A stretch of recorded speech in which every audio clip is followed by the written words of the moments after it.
Cerita Ande-Ande Lumut dari Jawa Timur. Suatu ketika, kerajaan Jenggala diserang oleh musuh.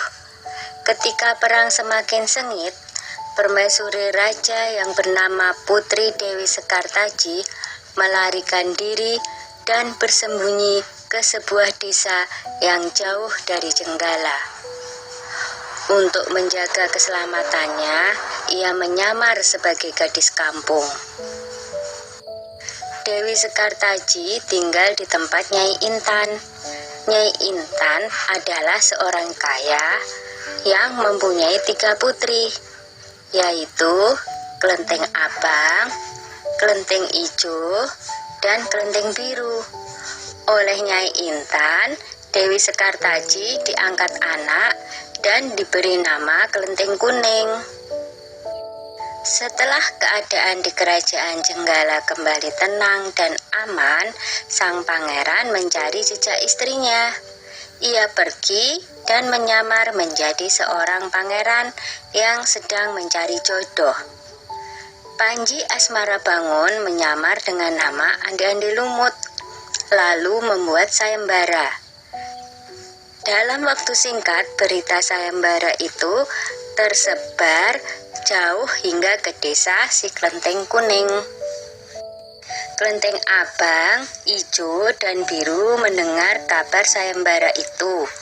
Mereka sangat senang dan ingin mengikuti sayembara itu. Kita harus berhias agar terlihat cantik dan memikat sang pangeran, kata Kelenteng Abang. Benar sekali, kita akan memakai pakaian dan perhiasan yang paling bagus, kata Kelenteng Ijo. Hai Kelenteng Kuning, kamu tidak usah ikut sayembara ini, karena kamu tidak pantas mendapatkan pangeran. Lebih baik kamu mencuci baju di sungai, perintah Kelenteng Abang sinis. Ketika Kelenteng Kuning sedang mencuci di sungai, tiba-tiba seekor burung bangau datang menghampirinya. Anehnya, burung itu bisa berbicara dan kedua kakinya menggenggam sebuah cambuk. Wahai Tuan Putri, pergilah ke desa Dadapan mengikuti sayembara itu. Di sana, Tuan Putri akan bertemu dengan Panji Asmarabangun.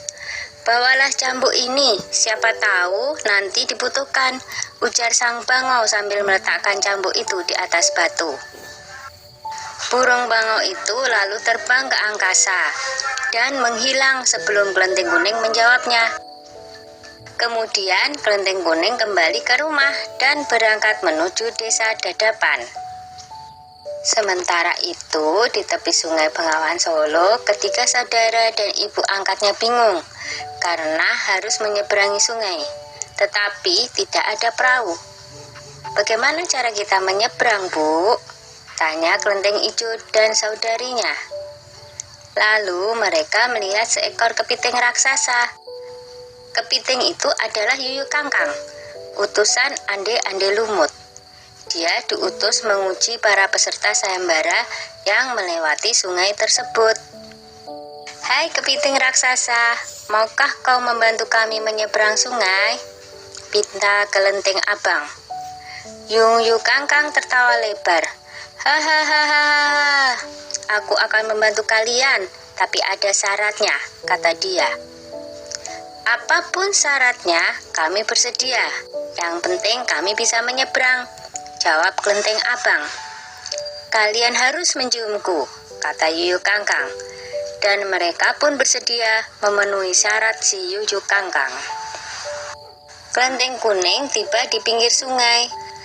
Yuyu Kangkang mengajukan syarat yang sama, tetapi Kelenteng Kuning menolak. Dia tak ingin mengkhianati suaminya. Berkali-kali Kelenteng Kuning memohon, tetapi Yuyu Kangkang tetap menolak. Akhirnya Kelenteng Kuning memukulkan cambuknya ke sungai, dan seketika itu air sungai Bengawan Solo surut. Melihat itu, Yuyu Kangkang ketakutan dan segera menyeberangkan Kelenteng Kuning, bahkan mengantarnya sampai ke desa Dadapan. Sayembara pun dimulai. Secara bergiliran, Kelenteng Abang dan adik-adiknya menunjukkan kecantikan mereka di hadapan Ande-Ande Lumut. Namun, Tak seorang pun di antara mereka yang dipilih oleh Andi-Andi Lumut.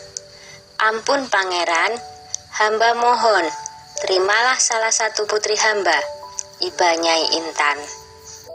Andi-Andi Lumut menjawab, wahai Nyai Intan, ketahuilah, aku tidak bisa memilih seorang pun dari putrimu, karena mereka telah mencium si Yuyu Kangkang.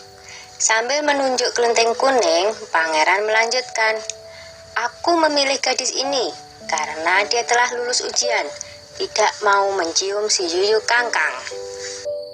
Nyai Intan dan ketiga putrinya baru sadar bahwa mereka ditolak oleh Andi-Andi Lumut karena tidak lulus ujian. Kemudian Andi-Andi Lumut membongkar penyamarannya dan mengatakan bahwa dia adalah Panji Asmara Bangun. Kelenteng kuning sangat bahagia karena bertemu lagi dengan suaminya. Sudah ya cerita Andi-Andi Lumutnya, jumpa lagi.